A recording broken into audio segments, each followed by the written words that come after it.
എല്ലാവർക്കും സൂര്യ കിച്ചണിലേക്ക് സ്വാഗതം. ഞാൻ സൂര്യ രഞ്ജീഷ്. ഇന്ന് നമ്മളെല്ലാവരും വേസ്റ്റ് ആക്കി കളയുന്ന ഒരു ഐറ്റം വെച്ചിട്ടുള്ള ഒരു വിഭവമാണ് ഞാനിവിടെ ഉണ്ടാക്കാൻ പോകുന്നത്. നമ്മൾ ഏത്തക്കയൊക്കെ ചിപ്സ് ഉണ്ടാക്കിയ ശേഷം അതിന്റെ പുറത്തുള്ള തൊലി നമ്മൾ വെറുതെ കളയുകയാണ് ചെയ്യുന്നത്. ചിലർ അതൊക്കെ വെച്ച് തോരൻ ഉണ്ടാക്കാറുണ്ട്, പയറൊക്കെ ഇട്ടിട്ട്. പക്ഷെ ഞാൻ ഇന്ന് അത് വെച്ചിട്ടൊരു മെഴുക്കുരട്ടിയാണ് ഉണ്ടാക്കാൻ പോകുന്നത്. ഈ ഏത്തക്കയുടെ തൊലിക്ക് വളരെ ഗുണമുള്ളതാണ്. അപ്പൊ നമ്മളത് വെറുതെ കളയണ്ടല്ലോ, അത് നമുക്ക് ഒരു കറിയാക്കി എടുക്കുക എന്നുള്ളത് വളരെ നല്ലൊരു കാര്യമാണ്. അപ്പോൾ നമുക്കത് വെച്ചിട്ട് ഒരു നല്ല ടേസ്റ്റ് ആയിട്ടുള്ള, നമുക്ക് ചോറിൻ്റെ കൂടെ അടിപൊളിയായിട്ട് കഴിക്കാൻ പറ്റുന്ന ഒരു മെഴുക്കുരട്ടിയാണിത്. അപ്പോൾ നമുക്ക് നോക്കാം ഇതെങ്ങനെയാണ് ഉണ്ടാക്കിയെടുക്കുന്നതെന്ന്. ഇന്ന് നമുക്ക് ഏത്തക്ക തൊലി വെച്ചിട്ടുള്ള മെഴുക്കുരട്ടിക്ക് എന്തൊക്കെ ഇൻഗ്രീഡിയൻസ് ആണ് വേണ്ടതെന്ന് നോക്കാം. ഞാനിവിടെ നമ്മളുടെ ഏത്തക്കയുടെ തൊലി മാത്രം എടുത്ത് ചെറിയ ക്യൂബ്സ് ആയിട്ട് ഇങ്ങനെ അരിഞ്ഞു വെച്ചിട്ടുണ്ട്. അതുകൂടാതെ ഒരു അരമുറി സവോള എടുത്തിട്ടുണ്ട്. ഈ സവോളയ്ക്ക് പകരം ചെറിയ ഉള്ളി ആണെങ്കിൽ ഒന്നും കൂടെ ടേസ്റ്റ് ആയിരിക്കും. ഉപ്പെടുത്ത് വെച്ചിട്ടുണ്ട്. അതുപോലെ വെളിച്ചെണ്ണ ആവശ്യമുണ്ട്. അല്പം മഞ്ഞൾപ്പൊടി ആവശ്യമുണ്ട്.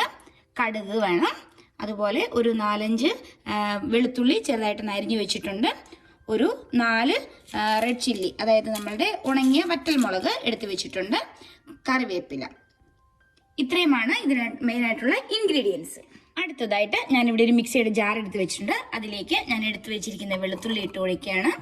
ഇതിങ്ങനെ ചെറുതായിട്ട് അരിഞ്ഞത് നമ്മൾ പെട്ടെന്ന് തന്നെ ഒന്ന് ചതച്ചെടുക്കുമ്പോൾ പെട്ടെന്ന് റെഡിയാക്കി കിട്ടാൻ വേണ്ടിയാണ്. അതുപോലെ അതിലേക്ക് സവോള ഇട്ട് കൊടുക്കുന്നു. അതുപോലെ നമ്മൾ എടുത്തു വെച്ചിരിക്കുന്ന വറ്റൽമുളക്. ഇനി നമുക്ക് ഇതിനെ ഒന്ന് ചതച്ചെടുക്കണം.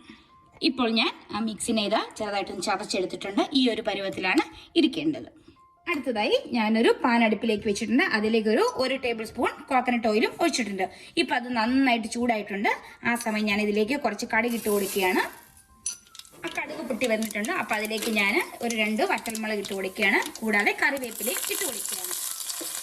അതിനുശേഷം അതിലേക്ക് നമ്മൾ ചതച്ച് വെച്ചിരിക്കുന്ന മിക്സും കൂടെ ഇട്ട് കൊടുക്കുകയാണ്. ഈ മിക്സും കൂടെ ഇട്ട ശേഷം ഇത് നന്നായിട്ടൊന്ന് അതിൻ്റെ പച്ചമണം മാറുന്ന പോലെ ഒന്ന് വഴറ്റിയെടുക്കുക. ഒരുപാട് നേരം ഒന്നും ഇട്ട് വഴറ്റേണ്ട ആവശ്യം വരുന്നില്ല. ഇത് ചെറുതായിട്ടൊന്ന് വഴറ്റി വന്നിട്ടുണ്ട്. ആ സമയം ഞാൻ ഇതിലേക്ക് അല്പം മഞ്ഞൾപ്പൊടിയും കൂടെ ഇട്ട് കൊടുക്കുകയാണ്. അതിനുശേഷം ഇത് ഒന്ന് ഇളക്കി കൊടുക്കുക. അതിനുശേഷം നമ്മൾ ഇവിടെ എടുത്ത് വെച്ചിരിക്കുന്ന നമ്മളുടെ ഏത്തക്കയുടെ തൊലി ഞാൻ ഇതിലേക്ക് ഇട്ട് കൊടുക്കുകയാണ്. അതിനുശേഷം നമ്മളുടെ ഈ മസാലയും, അതായത് മസാല എന്ന് പറയുന്നത് നമ്മളുടെ മുളകും ഗാർലിക്കും എല്ലാം കൂടെ കൂടി അതും നമ്മളുടെ കായും കൂടെ നന്നായിട്ടൊന്ന് മിക്സ് ചെയ്ത് കൊടുക്കുക. അതിനുശേഷം അതിലേക്ക് ആവശ്യത്തിനുള്ള ഉപ്പിട്ട് കൊടുക്കുക. ഉപ്പിട്ട ശേഷം ഒന്ന് ഇളക്കി കൊടുക്കുക. ഇനി നമ്മളുടെ ഏത്തക്കയുടെ തൊലിക്ക് കുറച്ച് തിക്നെസ് ഉള്ളതാണ്. അപ്പോൾ ഇത് ചുമ്മാ നമ്മളിങ്ങനെ അടച്ചു വെച്ചാൽ വേഗില്ല. അതുകൊണ്ട് ഞാൻ ആ മിക്സിയുടെ ജാറിലേക്ക് കുറച്ച് വെള്ളം ഒഴിച്ച് ഒന്ന് കഴുകി എടുത്തിട്ടുണ്ട്. ഒരു 1/4 കപ്പ് വെള്ളം ഇതിനകത്തേക്ക് ഒഴിച്ചു കൊടുക്കുന്നു. ഇനി നമുക്ക് ഇതെല്ലാം കൂടെ നന്നായിട്ടൊന്ന് ഇളക്കിയ ശേഷം നമുക്ക് അടച്ചു വയ്ക്കാം. ഇപ്പോൾ നമ്മളുടെ ഇതൊരു 4/1 വേഗമായിട്ടുണ്ട്. ഈ സമയം ഞാൻ ഇതിലേക്ക് കുറച്ച് തേങ്ങാക്കൊത്ത് ഇട്ട് കൊടുക്കുകയാണ്. നമ്മൾ മെഴുക്കുരട്ടിയൊക്കെ ഉണ്ടാക്കുമ്പോൾ തേങ്ങാക്കൊത്തൊക്കെ ഇടുമ്പോൾ ഒരു പ്രത്യേക ടേസ്റ്റാണ്. അപ്പോൾ കുറച്ച് തേങ്ങാക്കൊത്തും കൂടി ഇട്ട് ഞാനൊന്ന് ഇളക്കിയ ശേഷം വീണ്ടും നമ്മളിത് അടച്ചു വെച്ച് വേവിക്കാൻ പോവുകയാണ്. ഇപ്പോഴിതാ നമ്മളുടെ ഏത്തക്ക തൊലിയുടെ വെള്ളമെല്ലാം വറ്റിയിട്ടുണ്ട്. അപ്പോൾ നല്ലൊരു മണമാണ് വരുന്നത്. നമ്മുടെ ആ ഗാർലിക്കിൻ്റെയും അതുപോലെ ആ വറ്റൽമുളക് ചതച്ചിട്ടതിൻ്റെയും എല്ലാത്തിൻ്റെയും കൂടി ഒരു നല്ലൊരു സ്മെല്ലൊക്കെ വരുന്നുണ്ട്. ഇപ്പം നമുക്കിതൊന്ന് വെന്തിട്ടുണ്ടോ എന്ന് നോക്കട്ടെ. വെള്ളമെല്ലാം വറ്റിയിട്ടുണ്ട്. ഇതിപ്പോൾ എനിക്ക് പാകത്തിന് വെന്തിട്ടുണ്ട്.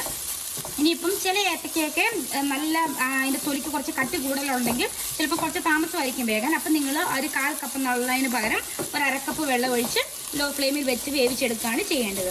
ഇനിയിപ്പം നമ്മൾ ഓൾറെഡി ആദ്യം എണ്ണ ഒഴിച്ചിട്ടുണ്ടല്ലോ. ഇനി ഞാൻ എണ്ണയൊന്നും ഒഴിക്കുന്നില്ല. ഇനി ഒരു 1 മിനിറ്റോളം ഇതിങ്ങനെ ഒന്ന് തുറന്ന് കിടക്കട്ടെ. അത് ചെറുതായിട്ടൊന്ന് മുരിഞ്ഞ് വരാൻ വേണ്ടിയാണ്. ഇപ്പോഴിതാ നമ്മളുടെ ഏത്തക്കയുടെ തൊലി വെച്ചിട്ടുള്ള മെഴുക്കുരട്ടി ഇവിടെ റെഡി ആയിട്ടുണ്ട്. ഈ സമയം ഞാൻ ഫ്ലെയിം ഓഫ് ചെയ്യുകയാണ്. ഇനി നമുക്കിതിനൊരു സെർവിങ് ഡിഷിലോട്ട് മാറ്റാം. ഇതാ നമ്മളുടെ ഏത്തക്കായയുടെ തൊലി വെച്ചിട്ടുള്ള മെഴുക്കുരട്ടി ഇവിടെ റെഡി ആയിട്ടുണ്ട്. നല്ല സൂപ്പർ മണമാണ് വരുന്നത്. ആ വെളുത്തുള്ളിയും നമ്മളുടെ ഉള്ളിയെല്ലാം കൂടെ ആ വെളിച്ചെണ്ണയ്ക്കകത്തുനിന്ന് മൂപ്പിച്ചപ്പോൾ ഉള്ള മണം ഒരു പ്രത്യേക മണം തന്നെയാണ്. അത് ആ വാഴക്കയിലൂടെ പിടിച്ചപ്പോൾ സൂപ്പർ ടേസ്റ്റാണ്. നമുക്കിനി ഇതൊന്ന് കഴിച്ചു നോക്കാം. ഇതാ നമ്മളിങ്ങനെ കുറച്ചിങ്ങനെ എടുക്കുകയാണ്. ഒരു തേങ്ങാക്കൊത്തും കൂട്ടി നമുക്കെടുക്കാം. ഉണ്ടോ, തേങ്ങാക്കൊത്തൊക്കെ മെഴുക്കുരട്ടി ഇടുമ്പോൾ വളരെ ഒരു പ്രത്യേക ടേസ്റ്റാണ് കിട്ടുന്നത്. നമുക്കത് കഴിച്ചു നോക്കട്ടെ. നമ്മുടെ ആ കായയുടെ ആ തൊലിയിലേക്ക് നന്നായിട്ട് ആ ഗാർലിക്കിന്റെ ടേസ്റ്റ് ഒക്കെ ഇറങ്ങിയിട്ടുണ്ട്. നല്ല സൂപ്പർ ടേസ്റ്റ് ആണ്. ആ തേങ്ങ കൊത്തൊക്കെ എടുക്കുമ്പോൾ ഒരു പ്രത്യേക ടേസ്റ്റ് ആണുള്ളത്. അപ്പോൾ നിങ്ങളും ഇതുപോലെ ഒന്ന് ഉണ്ടാക്കി നോക്കണം. അപ്പോൾ ഇനിയൊരു പുതിയ വീഡിയോയുമായി കാണുന്നവരെ ബൈ ബൈ.